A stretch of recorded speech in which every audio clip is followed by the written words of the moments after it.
श्री राम के अश्वमेध यज्ञ का घोड़ा भ्रमण करता हुआ कुंडलपुर पहुंचा। वहां अत्यंत धर्मात्मा राजा सुरथ राज करते थे। वे रामचंद्र जी के परम भक्त थे। एक बार उनकी राम भक्ति से प्रसन्न होकर धर्मराज ने उन्हें वरदान दिया, राजन, श्री राम का दर्शन किए बिना तुम्हारी मृत्यु नहीं होगी और तुम सदैव मृत्यु से निर्भय रहोगे। उन्हें जब पता चला कि श्री रामचंद्र जी के अश्वमेध यज्ञ का अश्व उनके राज्य में आया है तो उन्होंने उसे पकड़वा लिया।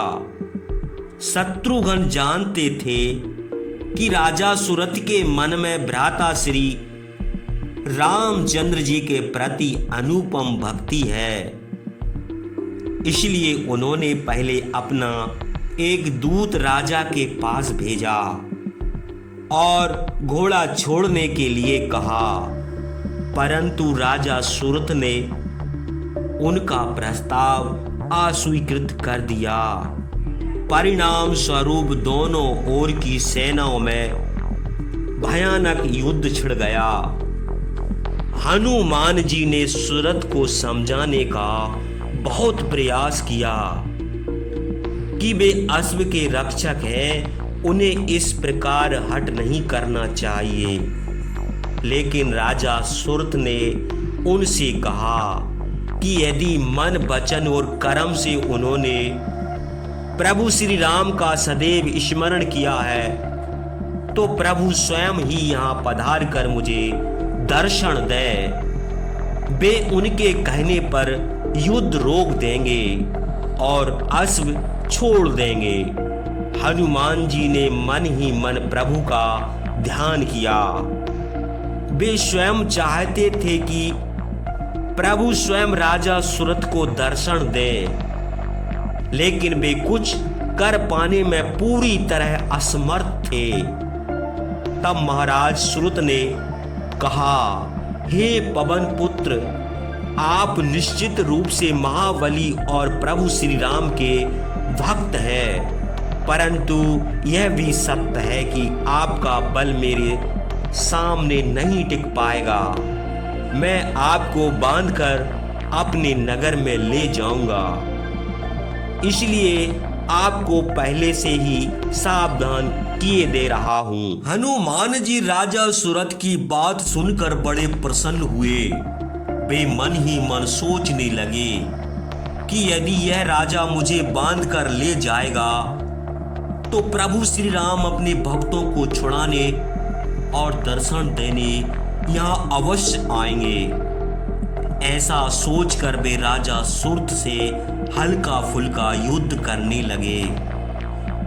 राजा सुरथ ने मौका पाकर अपने धनुष की डोरी से हनुमान जी को बांध लिया और उन्हें रथ में डालकर नगर की ओर चल दिए। हनुमान जी को इस प्रकार बंद कर ले जाते देखकर शत्रुघ्न और अन्य सेना नायक राजा सुरथ पर टूट पड़े, परंतु राजा सुरथ ने अपने बाणों से सभी को घायल कर दिया और वे मूर्छित होकर गिर पड़े।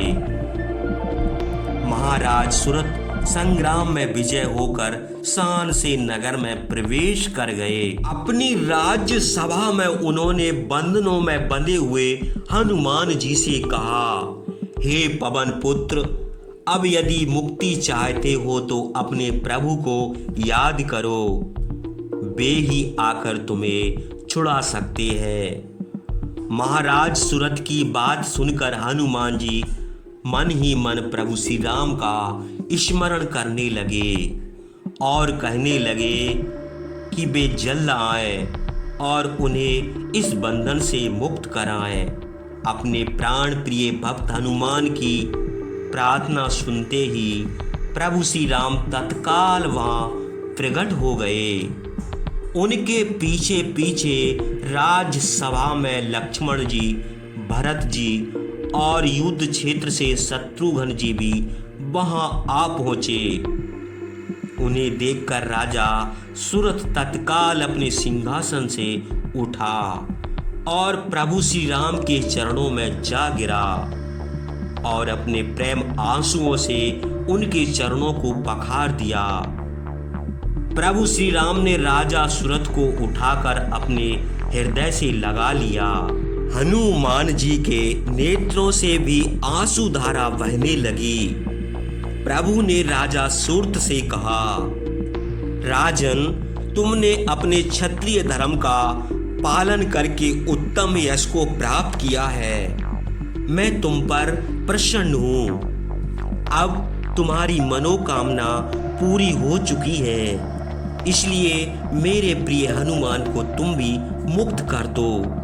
राजा सुरथ ने तत्काल अपने हाथों से हनुमान जी को बंधन मुक्त कर दिया और उन्हें हृदय से लगाकर कहा, हे कपिश्रेष्ठ, मुझे क्षमा करना। प्रभु के दर्शन करने के लिए ही मुझे यह अप्रिय कार्य करना पड़ा। आपने कुछ अनुचित नहीं किया। हनुमान जी ने राजा सुरथ को ग्लान मुक्त करते हुए कहा, इस बहाने आपने मुझे भी प्रभु के दर्शन करा दिए। प्रभु श्री रामचंद्र जी उनकी बातें सुनकर मुस्कुरा दिए। उसके बाद राजा सुरथ के आग्रह करने पर प्रभु और उनके साथ आए समस्त वीरों ने उनका आतिथ्य ग्रहण करना स्वीकार किया और उनके द्वारा प्रस्तुत अमूल भेंट स्वीकार की। प्रभु के जाते ही शत्रुघ्न और हनुमान जी अश्व को आगे करके आगे बढ़े। जय श्री राम, जय जय श्री राम।